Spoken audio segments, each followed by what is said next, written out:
ایک نوجوان ہمارا تبلیغی دوست گلاسگو میں رہتا تھا، وہ بیمار ہو کے ہاسپٹل گیا ہے، تو اس کی جو اٹینڈنٹ نرس تھی اس نے 3-4 دن کے بعد کہا کہ آپ مجھ سے شادی کریں گے؟ اس نے کہا میں مسلمان ہوں، تم کرسچن ہو؟ کہا میں مسلمان ہو جاؤں، اگر آپ شادی کرتے تو میں مسلمان ہوں۔ اس نے کہا تم کس وجہ سے مجھے یہ پیشکش کر دیں؟ وہ کہنے کہ میں 3 دن سے تمہیں دیکھ رہی ہوں کہ تم نے ایک دفعہ بھی نظر اٹھا کے مجھے نہیں دیکھا، میں نرس ہوں، میری زندگی یہاں گزری ہے، میں نے کوئی نوجوان ایسا نہیں دیکھا جو لڑکی کو دیکھ کے نظر جھکا لیتا ہو، میں پہلی دفعہ اپنی زندگی میں کسی کو دیکھ رہی ہوں کہ جب اس کے سامنے میں آتی ہوں تو اس کی نظر جھک جاتی ہے، تو مجھے یقین ہو گیا تیرے اندر سچائی ہے۔ تو وہ مسلمان ہو گئے، اس نے آگے کتنی بچیوں کو مسلمان کیا۔ پھر اشفاق احمد صاحب مرحوم تھے، یہ ڈرامہ رائٹر، ان سے اچھی سلام دعا تھی میری، تو ایک دن مجھ سے کہنے لگے کہ میں تبلیغ کے کام سے متاثر ہوا ہوں انگلینڈ جا کر، پاکستان میں نہیں انگلینڈ جا کر، تو میں ایڈنبرا میں پارک میں بیٹھا تھا، میری بیوی میرے ساتھ بیٹھی تھی، تو ایک جماعت آئی، انہوں نے آ کر اذان دی مغرب کی اور نماز پڑھی۔ نماز کے بعد 13-14 لڑکیاں بھاگ کے آگے آئیں ان سے بات کرنے کے لیے، تو میں نے بیوی سے کہا آؤ سنو یہ کیا کہنے کہتے ہیں، تو کہا ہم دونوں بھی پہنچے، تو جس نے جماعت کرائی تھی اس کو ایک لڑکی آگے بڑھ کے کہتی آپ کو انگلش آتی؟ کہی آتی ہے۔ کہی آپ نے کیا کیا ہے؟ کہی ہم نے اپنی عبادت کی ہے۔ تو لڑکی کہنے لگی آج تو اتوار نہیں ہے، تو اس نوجوان نے کہا کہ جی ہم دن میں 5 دفعہ کرتے ہیں، صرف اتوار کو نہیں، روزانہ 5 دفعہ۔ وہ لڑکی کہنے لگی یہ تو بہت زیادہ ہے، آپ اس کو کیسے نبھاتے ہیں؟ تو اس نے اس کو جواب دیا، 2-3 سوال اس نے اور کیے، جواب دیا، تو کہنے لگی اچھا بہت مہربانی، اس نے اسے ہاتھ بڑھایا آگے ملانے کے لیے تو وہ نوجوان کہنے لگا میں آپ سے معافی چاہتا ہوں، میں آپ کو ہاتھ نہیں ملا سکتا۔ تو اس لڑکی نے کہا کیوں؟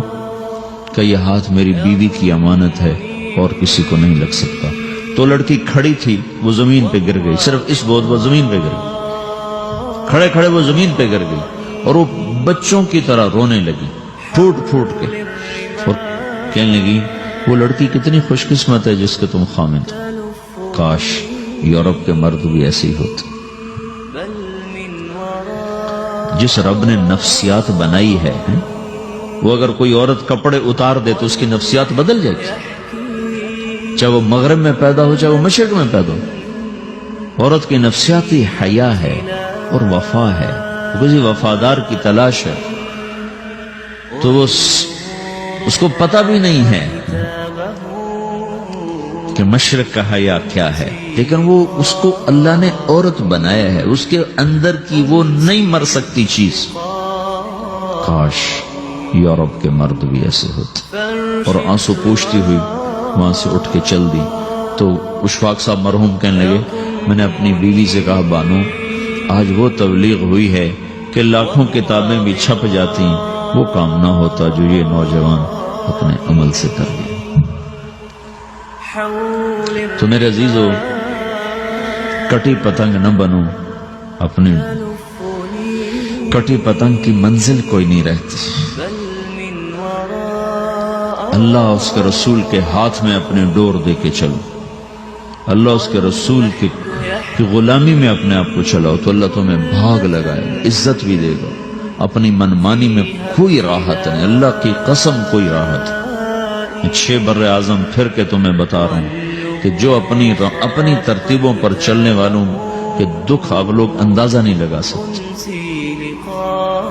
چلنا ہے تو اللہ اس کے رسول کی زندگی کو اپنا کے چلو، اللہ تمہاری دنیا بھی سکھ والی بنائے گا، آخرت بھی سکھ چین والی بنائے گا۔ لیکن یہ سیکھنا پڑے گا، سیکھنا پڑے گا۔ تبلیغ اس کو سیکھنے کی محنت ہے اور اس کو آگے پہنچانے کی محنت ہے۔ تو یہ عمر ہے، اس وقت ساری دنیا اسلام کے لیے تیار ہے، چونکہ نظریاتی طور پر دنیا شکست کھا چکی، کسی کے پاس کچھ نہیں۔ تو ہمارے پاس ایک ایسا خوبصورت نظریہ ہے کہ جو ان کو بڑی تیزی سے اپنی طرف کھینچ سکتا ہے، اور اللہ کا احسان ہے کہ تیزی کے ساتھ نسلوں کا رخ اللہ کی طرف ہو رہا ہے۔ تھوڑی ہمت کرو، چھٹیوں کا وقت تبلیغ میں دو، باقی وقت اپنی تعلیم کو دو، گھر جاؤ تو ماں باپ کے خادم بن کے رہو، نوکر بن کے رہو۔